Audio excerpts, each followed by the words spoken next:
کہتے ہیں رزق اور نصیب جو ہے نا، یہ زمین کے انسانوں کے ہاتھ میں نہیں ہے، بلکہ یہ اللہ کے فیصلوں اور وقت کے ساتھ یہ جڑا ہوتا ہے۔ یعنی دنیا کی کوئی طاقت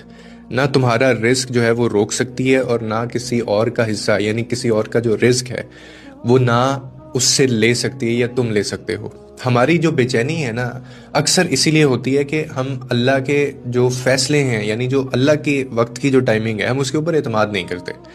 ہم کیا چاہتے ہیں کہ سب کچھ ابھی مل جائے اور ہمارے مطابق ہو جائے، لیکن ہمیشہ یاد رکھیں کہ اللہ تمہیں اسی وقت دے گا جب وہ تمہارے لیے سب سے بہتر ہوگا۔ میں ابھی آپ کو کچھ چیزیں ایگزامپلز بتاتا ہوں کہ جب تاخیر جو ہوتی ہے نا، کبھی کبھی تاخیر بھی اللہ کی رحمت ہوتی ہے، تاکہ تم بہتر تیار ہو جاؤ، تاکہ وہ جو چیز ہے وہ تمہارے لیے نقصان دہ نہ ہو۔ آپ خود سوچیں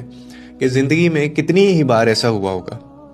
کہ آپ کو وہ چیزیں نہیں ملیں جو تم نے مانگی، اور بعد میں پتہ چلا کہ یار یہ تو میرے لیے بڑی نقصان دہ تھی، اگر یہ ہو جاتا تو میں تو گیا تھا۔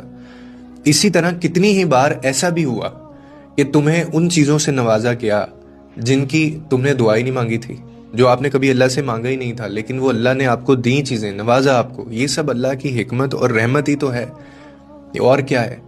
اصل مسئلہ رزق کی کمی نہیں ہے، اصل مسئلہ یقین کی کمی ہے۔ اور جب دل مطمئن نہ ہونا انسان کو، تو نعمتیں بھی کم لگتی ہیں، اور جب دل اللہ پر راضی ہو جائے تو پھر تھوڑا بھی بہت لگتا ہے آپ کو۔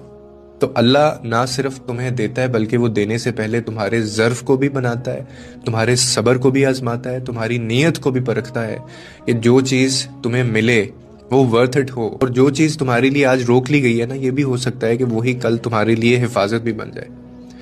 اسی لیے شکوہ چھوڑیے، جلد بازی اپنی زندگی سے نکالیں، اللہ کے فیصلوں پر دل سے راضی ہوں، کیونکہ جس رب نے تمہارا نصیب لکھا ہے، میرے لیے ہمیشہ بہت مطمئن بات رہی ہے کہ جس رب نے تمہارا